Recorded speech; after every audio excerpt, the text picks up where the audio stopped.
Friends అందరికీ నమస్కారం. Friends మరో ఘోర విషాద ఘటన. 200 మంది పైగా కన్నుమూత.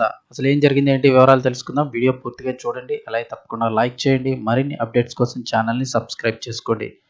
ప్రభుత్వం నుంచి వచ్చే ముఖ్యమైన అప్డేట్స్ అన్ని కూడా ఎప్పటికప్పుడు మన ఛానల్ ద్వారా మీకు తెలియచేయడం జరుగుతుంది. ఇంకా వివరాల్లోకి వెళ్ళిపోదాము. మధ్య ఆఫ్రికా దేశం కాంగోలోని ఘోర ప్రమాదం చోటు చేసుకుంది. తూర్పు ప్రాంతంలోని ప్రఖ్యాత రుబాయా కోల్టాన్ గని కుప్పకూలిపోయింది. ఈ ప్రమాదంలో 200 మందికి పైగానే దుర్మరణం పాలయ్యారు.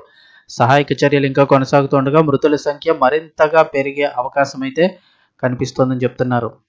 ప్రాంత గవర్నర్ లూలుంబా కాంబరే ముయాసా వెల్లడించిన వివరాల ప్రకారం బుధవారం గని కూలిన సమయంలో అక్కడ పనిచేస్తున్న కార్మికులు, పిల్లలు, మార్కెట్ మహిళలు మట్టిలో కూరుకుపోయారు. కొంతమంది తీవ్ర గాయాలతో బయటపడగా వాళ్ళకు ఆసుపత్రిలో చికిత్స జరుగుతోంది. వర్షాకాలంలో నేల బలహీనంగా ఉండడం ఈ ప్రమాదానికి కారణమని అధికారులు పేర్కొన్నారు. గవర్నర్ సలహాదారులు అక్కడ వెల్లడించిన సమాచారం ప్రకారం ఇప్పటి వరకు కనీసం 227 మంది మృతదేహాలను బయటికి తీశారు.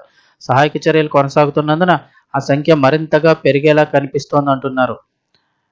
ఇక్కడైతే చూస్తున్నారు కదా, ఈ రాళ్ళు రుబాయా గని ప్రపంచంలోనే సుమారు 15% కోల్టాన్ అయితే ఉత్పత్తి చేస్తుంది. ఈ ఖనిజాన్ని టాంటాలంగా మార్చి మొబైల్ ఫోన్లు, కంప్యూటర్లు, ఏరోస్పేస్ భాగాలు, గ్యాస్ టర్బైన్ల వంటి ఆధునిక సాంకేతిక పరికరాల్లో విస్తృతంగా ఉపయోగిస్తుంటారు. అయితే ఈ మైన్ తవ్వకాలకు మెషిన్ల సాయం తీసుకోకుండా స్థానికులకు డాలర్లు ఎరవేసి జరిపిస్తూ ఉంటారు. ఈ క్రమంలో తరచూ వారందరూ ప్రమాదాల బారిన పడుతూ ఉంటారు.